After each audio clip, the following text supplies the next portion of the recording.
to make a introduce for like the video and everything, okay? And I'm going to do in English and in Okay. Portuguese. So you're going to hear like Yep. a few words in Portuguese. So yeah. So hi Okay. guys, I'm here with Evie Wyld. Hi Evie. Hi. Hi, and we are going to do an interview for my channel and for everybody who wants to watch it. And oi, gente, tudo bem? Hoje eu tô aqui com a Evie, que é uma das autoras das Bruxas de Bassrock, da Dark Side, e hoje eu vou fazer algumas perguntas para ela e eu espero que vocês gostem bastante. So, Evie, the first thing that I want to tell is thank you for having me and for accepting doing this interview. I'm really, really excited for it. Like, I read your book like last year and I really like it. And I don't know if you noticed, but I noticed yesterday that today is the Women Day. Yeah, International Women's Day. Yeah. Well, yeah, thank you so much yeah, for reading. yeah. And it's really nice to talk to someone who's read it in a different language to which I wrote it in. It's really interesting to me. So yeah, it's really Yeah. nice that there is an international feel to the book, that it resonates Yeah. in other places. And how do you feel like knowing that other people from other country are reading it?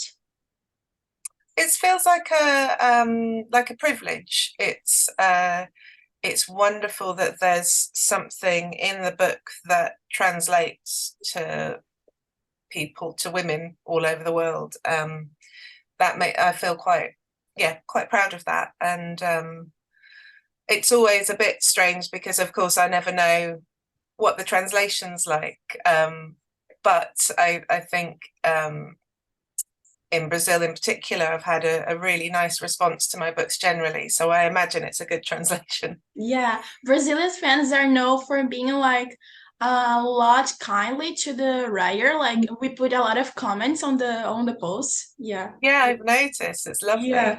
lovely. We always write a lot of things like, "Oh, I love it your book. I love the cover and I love the history." So Yeah, we're very very kind for it. Yeah. yeah. No, I love Yeah. it. And talking about those things, can you say to us like your history with the writing process? Like did you always like to write? You always Mhm. like to read things? Can you tell us a few about it? Sure. Well, I've always read a lot since I was a kid. And really I wanted, when I was much younger, to be a painter. But I wasn't very good at it, so it's a bit of a hurdle.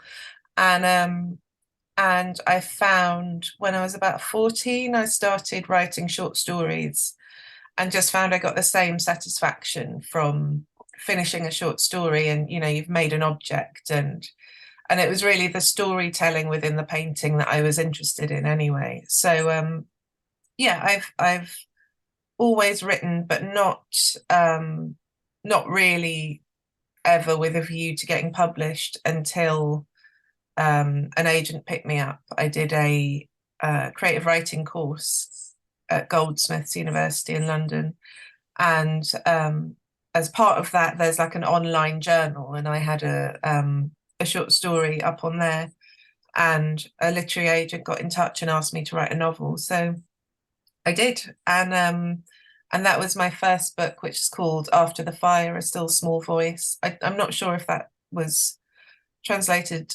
It wasn't translated that widely. And then I wrote another one called All the Birds Singing, which I think is with Dark Side. And yeah, and then I did a graphic novel called Everything is Teeth, about living between London and Australia and a sort of childhood fear of sharks. And then the Bassrock, and I've just handed in a first draft of my next one, so fingers crossed. Yeah, so you're going to write another book like that? Yeah, yeah. Yeah, I've written one draft of it, but there's lots of work to do still. Okay, okay. So finger crossed you have the translation book too for us. Yeah, very good. Yeah. And you said that you always like reading. There is a writer that you like when you was a child, like that inspires you too? Yeah, there's an Australian writer called Tim Winton, and he wrote a book called Cloud Street, um, which is like a big Australian family saga. And there's lots of tragedy, and there's a bit of supernatural stuff. And I think above all, it's really funny. And I think what I loved about his work was I felt like when I closed the book, I still imagined those characters' lives continuing. You know, sometimes you read a book and it stays within the pages of the book, but his stuff really lives on afterwards. Yeah, it's really good when we can like read a book and imagine everything like you are on the book. It's amazing. I love it. Yeah. And this book was also your favorite book, or did you have another one when you was a child or right Um, now? when I was a child, I read a lot of Angela Carter, um, sort of retellings of fairy stories, and then, you know, the real fairy stories, the Brothers Grimm. I read a lot of that, and a lot of horror, Stephen King, and that sort of stuff. I was not particularly um, clever in my reading. I don't think. I was just like I followed what I liked. Yeah. So I haven't. I'm quite badly read for a writer. I haven't read a lot of the classics, but I do love horror and anything supernatural. Yeah, for me it was the same thing. Like I started reading, actually I was start reading comedy books like for Mhm. teenagers, and then I Yeah, started like it, and I started reading fantasy books. And then when I yeah. saw your book last year, I didn't know about there. I was just looking at the cover, and I was like, Mm, oh, it's a pretty cover. Then good I cover. searched, yeah, I searched on the internet like what is about, and I knew it that it was about women, and then I started like looking at it, and I was like, oh, okay, I'm going to buy it. Then I Yeah. buy this book and the Dracula one from Dark Side. Mm, It was really mm. expensive. That's like a bad thing here in Brazil because books are really expensive. But it's Right. worth it. Okay.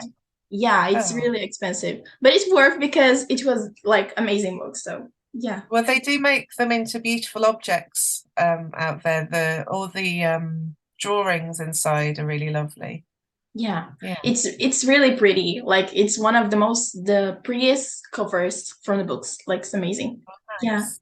Thank And you. it's still talking about writing. Can you tell your process, your writing process when you write a book, like with the Bassrock or with another book? Sure. I guess the place I start is with the landscape and the place. And then I just, you know, it sort of comes from a feeling of homesickness often and nostalgia.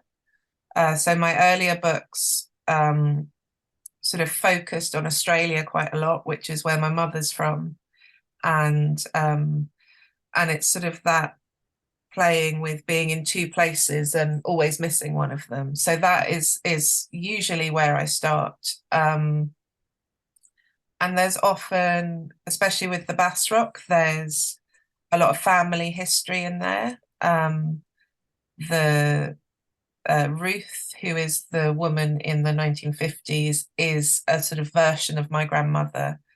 Um, and so it's sort of, there's a lot of looking at old photographs. I love old family snapshots. It doesn't matter whose family. I just like looking through them and looking at other lives. But practically, what I do is, um, I mean, every book I've written differently, but my ideal way of working is to get up very early in the morning, and not talk to anyone and have some coffee and then just write until I can't write anymore, which might just be a couple of hours. But I think using that space in the morning when you haven't kind of broken it, broken the dreamlike state that you wake up in, and just taking all of that and like puking it out onto the page. I think that's like, for me, that works really well. And I don't write very well past 3 p.m. I find like I start worrying about laundry and cooking and, you know, the rest Yeah. of life. But So in the the mornings, I feel like I it's can better. just, yeah, Yeah. yeah. Yeah. So you just like do it in the morning, and what does inspires you to write your book? There is an inspiration thing? Um, No, I don't think there is. I think, but I mean that as a hopefully an encouraging thing to people who are writing, that you don't need to sit around and wait for a moment. um, what I find is that I'm thinking on the page, so I'm thinking as I write. I have no idea what I'm going to write about. I might have a place in mind, or I might have a feeling in mind, but I don't know where the characters are going to take me. That all happens in the moment. So Oh, what I have found with each book is I will start thinking, what on earth am I going to write a whole book about? And then if you just write 1,000 words a day, what you're interested in subconsciously will sort of come to the surface. And then it's just about structure. It's about placing it in the right order so that it makes a satisfying read. yeah, yeah, it's a good way. And did this happen with the Bassrock book too? Like the character Yeah, development, you wrote like pages per pages? Like did you yeah. which was the first character that you wrote actually? I think the 1950s was where I started, because I started writing it quite soon after my grandmother had died. So I then inherited all her family albums. And one of the things that kind of got me on a path writing about her was there was a photograph of her with the Bassrock in the background, with my dad as a little toddler, a little baby. And I have the same photographs of myself at his age with the Bassrock in the background. So it kind of it felt like this direct, like I was seeing through time, it's sort of telescoping. Um, and that I love that feeling that, everything's connected and everything echoes, long after the people who you're thinking about are dead. You still, in the faces of families and in their mannerisms and their interests. And I think inherited trauma is really interests me, that you can know nothing about this trauma that happened to your great grandfather, but its effects still kind of trickle down to you, hundreds of years later. Yeah. And then you still have her in your memories because of your books, right? Like Yeah, it's a memory. Yeah. And yeah, I saw that you went to the Bassrock like last year on in another one. And yeah. how was it for you? Like how you feel going there again? It's very strange to, I mean, it was wonderful and very, very smelly. But it's somewhere that I used to go a lot as a child, but never that close to the rock. So the rock itself has this funny sort of optical illusion that it can look very, very far away depending on the tide. And it can look very small, and then it can look huge. And getting up close to it, it is this enormous, sheer-faced, like quite frightening shape. And it's got this very large colony of seabirds on it, and so it's constantly in movement. There's never a point when the rock is still, because it's like its hair is waving in the wind, but all these seabirds are kind of constantly diving off and having chicks and flying off to get food and stuff. So it's a really fascinating place. Yeah, I was thinking that maybe one day I'm going there, like to see if because my one of my dreams is like traveling the world. So I Yeah, think it would be a good thing, like for you. yeah, it's great. Yeah, Well, North Berwick itself is a lovely spot. It's yeah, really a nice place to go, but don't go in the winter. It will be too depressing. really. Yeah, I saw that the interview on the bus route that you went there. I don't remember which season you went there, but you told that if you had gone in another season, maybe what you wrote would be different. Like, do you think the weather influences when we are writing? yeah, absolutely. I mean, I'd only ever been that time that I recently, when I went to the Rock, it was the middle of summer, and I've never been there midsummer. And in the summer, the whole place turns into, you know, North Berwick, which is the coastal town, turns into this like really idyllic seaside English village kind of thing. And I'd only ever been there in winter and in like spring, so really cold, really windy and rough. But I like that about places. Um, I like the brutal part of British weather. It's really interesting, and I think it moves a lot of stuff along. You know, people feel very strongly in bad weather. So yeah, definitely would be a different book. Definitely. Yeah. Mhm. And when you write in the morning, like early in the morning, it's always like windy or today it's snowing, right? So So if you it's would, snowing, yeah. yeah, if you would write today, it would be something more calm, you think? Yeah, maybe. I mean, my office is, as you can see, in the laundry, and it's I don't get a lot of I don't get to look out the window all that much, um, but it's certainly, you know, if you look out the window and it's still dark because it's winter, it definitely affects the mood of what you're writing, I think. Yeah. Yeah, I just wrote something when I was younger, and I wrote some fantasy things. And when I started writing everything, I have just prepared the things in a paper. But then when I Mhm. start writing, I always change something because when I was writing, I was feeling like, oh no, it's not gonna happen. So when I was writing, it's just thing that click it and you start Yeah, writing. So yeah, it's really yeah, good. yeah. Good. Yeah. Lovely. Yeah, Yeah. You said that this happened with you because when you were writing the character, like you were just writing and feeling it, right? yeah, yeah. Yeah. In the moment, yeah, Yeah. definitely. And Some talk, things right yeah. And talking about character, do you have a favorite one in the book? Like your in the book. favorite character?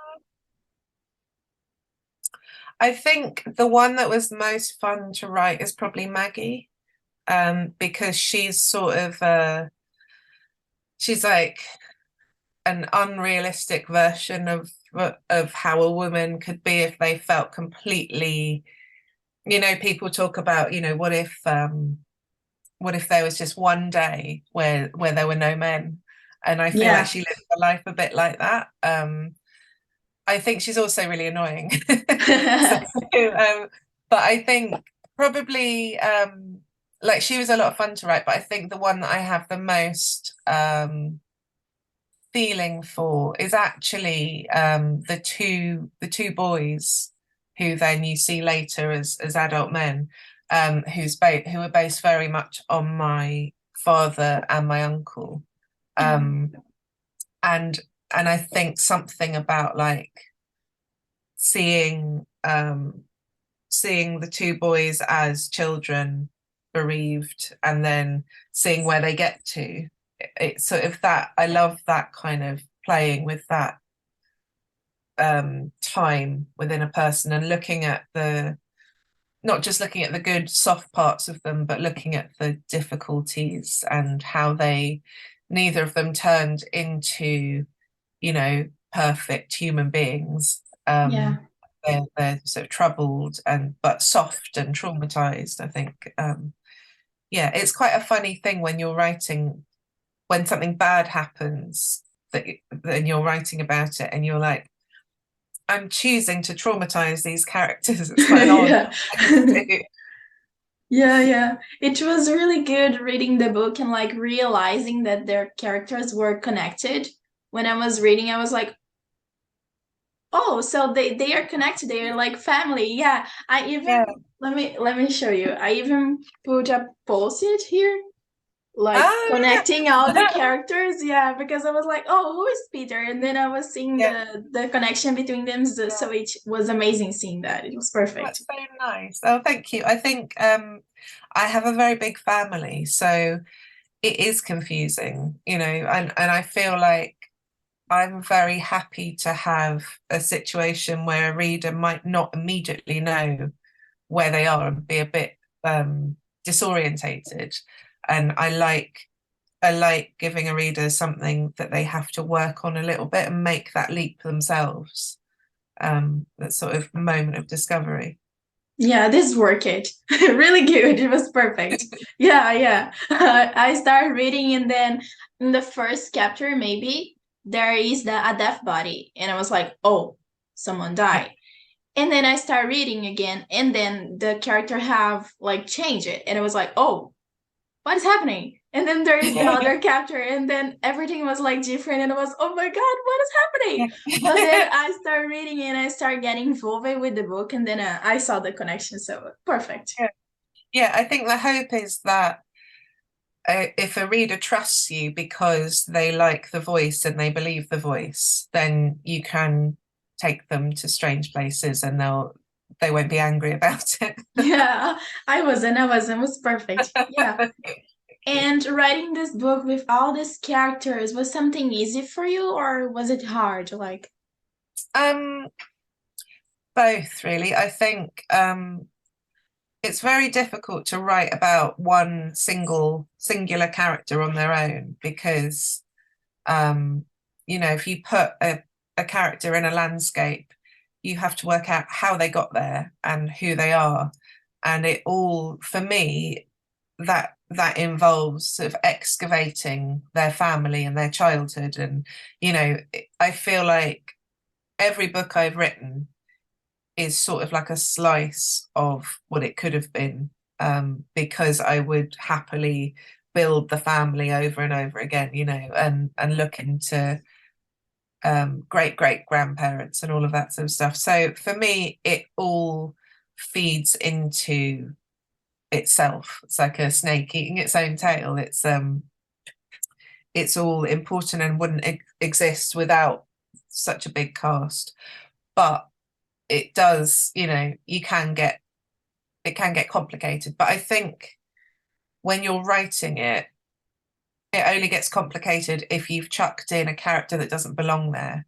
Because just in your own family, if you kind of, you don't find your own family with all the cousins and all the cousins' wives, and you don't find that confusing because it's your family. And I think it has to be like that within the novel for the writer. yeah. And like it was well writing. Like when I start reading, and then I connected everything, and I was like, oh, they are family. It was really connecting all the characters, so it was really good for understanding. Like for me, it was really good. Yeah. Thank you. Yeah, don't worry, don't worry. And what would you say would be the moral of the story? What would you say? Um, I don't write with a moral in my head, I think I'm more interested in reflecting something truthful back about life. I think it doesn't feel like my job to be like, you know, here are the bad people, here are the good people. What I'm interested in showing is here are the people. And I think that whenever you have like a bad character, it's always a good idea to show them being charming or something good. I think there possibly is, a fully bad character in the Bassrock, which is Reverend John Brown, but everyone else you can kind of see, even Ruth's husband, who isn't a particularly you don't feel particularly warm to, you can see that he's a bereaved man, that he's fought in a war, that he's traumatized, that he is just casting around to try and feel better.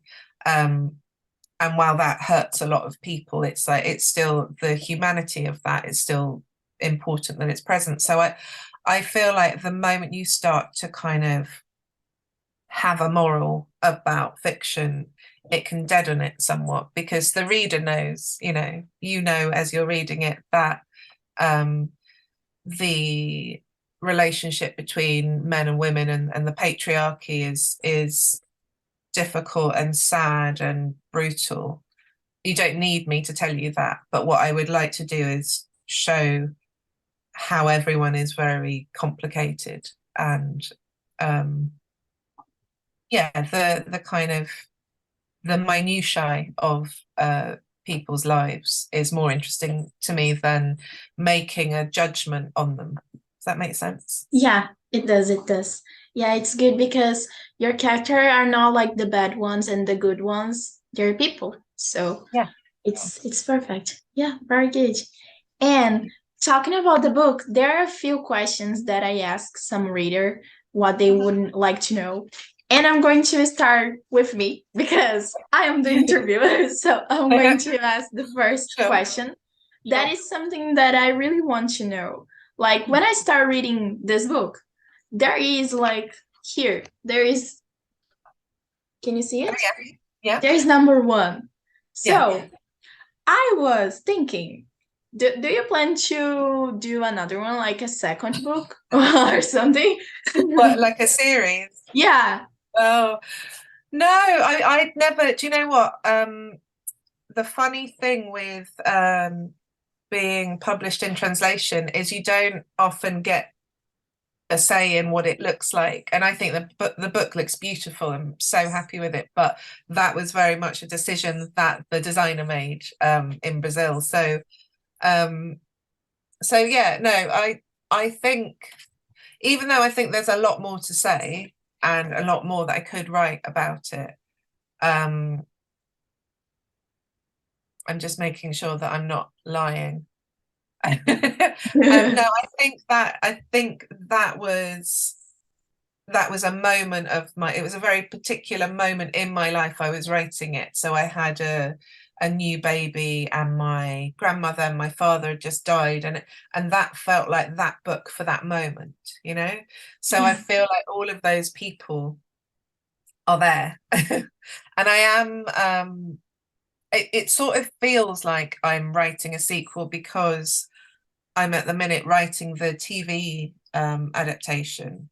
Um, so when you're doing an adaptation, the story changes. So I am in the television going off in different directions and following different characters a bit more, and completely new stuff happens in it. So to me, that almost feels like a sequel. But it's not a novel. It will be on the television, hopefully. Fingers Yeah. crossed. So you're doing a TV version, like this mean we're having a TV program or something, like a series Yeah, with hopefully. season? Really? Yeah, Oh my yeah. God, that's amazing. Everything goes to plan. Yeah, yeah. Oh my God, this is really incredible actually. Like, oh, I would like to have one. Like seeing their character like in real life, it would be Yeah, great. Yeah. yeah. It's been really good fun. I've really enjoyed writing scripts rather than the novels for a bit. It's much faster. Yeah, I can imagine that. And still talking about the book and all the questions. Like I asked you if it's going to have a second one, and I was like, oh, if it's going to have a second one, maybe there are a few questions here that you wouldn't like to tell us because it wouldn't to be a spoiler or something. I got sad because oh, it's not going to have a second book, but now maybe you can answer those Yeah, questions, right? yeah, Yeah. Yeah. yeah. So the first question is also a question of me, like my question. I started rereading the book to remember something that I have a really bad memory, so sometimes I forget some things. And then I started rereading and I saw like the first chapter that was the deaf girl, the deaf women. And then I saw that she had red nails, right? And at the end of the book, Yeah, there is that character that she died. That is something that I always remember. And when I saw that she also had red nails, I was like, oh, so yeah. it's the same character. They are connected. Really? Yeah. So that is there was a stage in writing it where I wanted those little vignettes of dead women or women in peril to all be real cases. But then I decided they were gonna pass over a huge time period. So that kind of went out the window. But that the woman in the suitcase is a real woman that was called Sylvia, who was a Polish immigrant who was murdered because her husband found out she'd kissed someone when she was a bit drunk, Oh my gosh. and he cut her up, put her in a suitcase, and tried to burn the suitcase, and then that suitcase was found just down the road from where my grandmother lived. And so it's always sort of stuck with me. It's like, such a little innocent thing as a kiss, like a bit drunk, having a snog with someone, and that's it. And there are weird specific things about her that they know what her last meal was. She'd eaten a mango, and that there's just like little moments like that that really put in your head that this was a human with their whole life sort of cut short because of a snog. It's sort of, yeah, it's always really stuck with me. Yeah. And so it was a real case that you put on the book. And Yeah. like on the book there are another real cases, like the pages about the women. I think, a little bit like Margaret Atwood's thing about The Handmaid's Tale, all of this has definitely happened, but Yeah. they're not specific cases. Yeah, they're not kind of, I couldn't name the women, but I Yeah. can name her, and she's Yeah. Sylvia. Yeah. Because there is things here that we know that it's wasn't real, like, but we know that happened. So it's a Exactly. bad thing, but we know that happened. So yeah. Yeah. And there is another questions from the writer. And the question here is like, which feeling you wanted us to have when you were reading your book? I suppose entertainment in a way, I mean, I love horror, so I watch horror movies for entertainment and for fun, and just to feel like, it's a very dark book. There's a lot of bad things that happen, and it could be a depressing book, and I don't want it to be. I wanted it to feel alive and active and funny, and as much as I want to look at really awful things, I want it to be still entertaining, and to feel familiar as well. I think that it was important to me to feel like I was saying something truthful about living within a female body, that other people who live in those bodies can connect with. Yeah, and we could. It was really entertainment because I was reading and I was like getting to know all the characters and connecting them and like reading and knowing what was going to happen and seeing them growing up like the boys. It was amazing. Yeah. And for you, what would you say was the best thing of the book? Like the good and the bad things about the book? Oh, I love writing about supernatural stuff. So I loved writing the scenes with the ghost, Uh-huh. um and finding a way of it still being unclear whether the ghost is real or whether it's all in their head. I really enjoy that. I think the hardest thing about writing is always the bits that you leave out and the bits that you cut out because they no longer fit into the story, because everything has to be in service of the story. So you might have what you feel is a very beautiful sort of chunk of words about one of the characters, but it no longer fits into the structure. And so it has to come out to make the book as a whole a better thing. So that's always the hardest bit, I think. Yeah. And talking about the ghost, that's really the next question. Like you had just go see the Yeah. future. And there is some writer, me too, some reader actually, that we read the book and we was like, oh, there is a ghost. But we Mm. were like, oh, it's a real ghost, or it's like a feeling that something bad is going to happen, the connection with the family. Can you tell us, or is it like a secret? Well, I guess it depends what you believe a ghost is, if it's all in your head, but you have to take your head with you, what's the difference? I think the point of it, for me, the point of ghosts is it's about the person experiencing the ghost rather than the ghost itself. So we know that there are there are a lot of things that we can't explain, which doesn't necessarily mean therefore there's an afterlife or therefore there are ghosts. But I believe that people do see ghosts, but I don't think it's because there's somebody there, just waiting around or anything like that. I think it's to do with the viewer. So yeah, there's not really, I'm afraid, a yes or no answer, but it's just it depends on the reader, really. Yeah. For me, it's like a ghost, but like a feeling that they just advising that something is going to happen. So Yeah, yeah. And I think in the book there is a ghost that had red hair. So I yeah, thought it was like Sarah advising and everything. So yeah, yeah, that's what I got. And yeah. the connection between the past and the characters was really good, even with the ghost. Yeah, Thank you. very Thank good. you. And then I don't know if you noticed, but there is a meeting time here that it's I think the meeting is going to end in 2 minutes. Oh, Are you right, seeing okay. it? Yeah. So if it ended, I'm going to send you another link and then Sure. we do again and everything. Okay, okay, very good. And then there is another question here that everybody was like asking what inspires you during the book, and then what inspires you as a child too, and what you wanted to pass to us when you were writing the book. We already talked about it, but like I think it was a good thing that we talked about it because everybody Yeah. wanted to know like the feelings that you have while you were writing.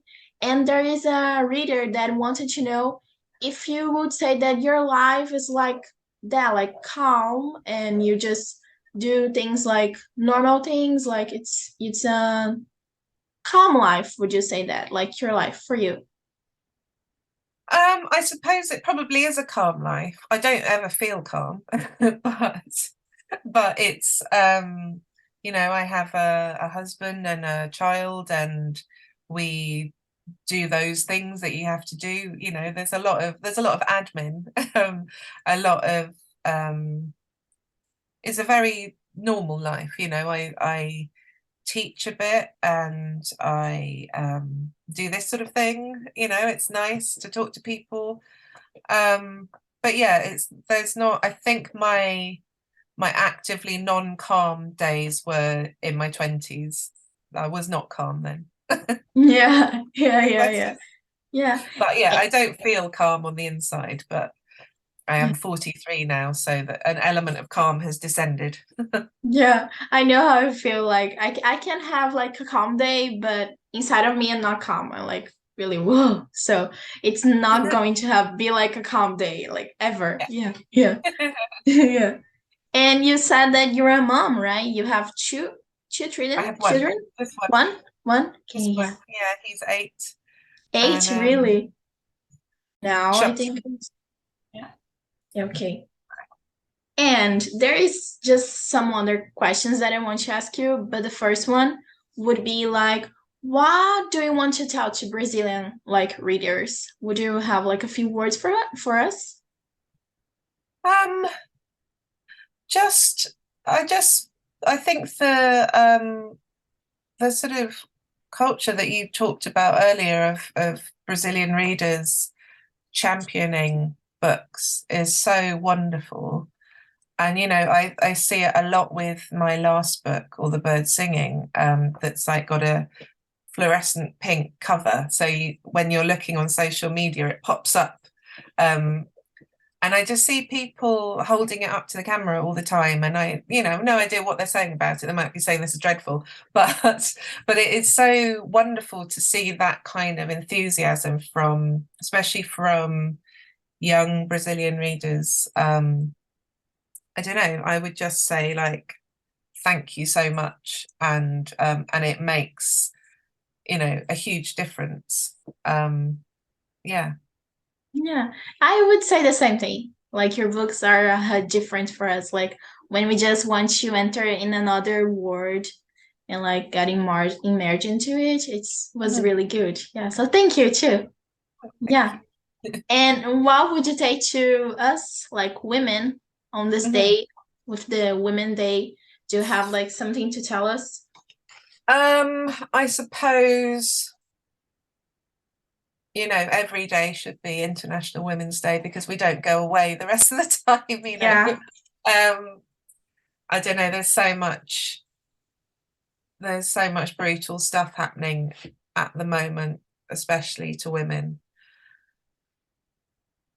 I don't know if there's anything you can say other than, like, you know, it's always been like this and it will continue.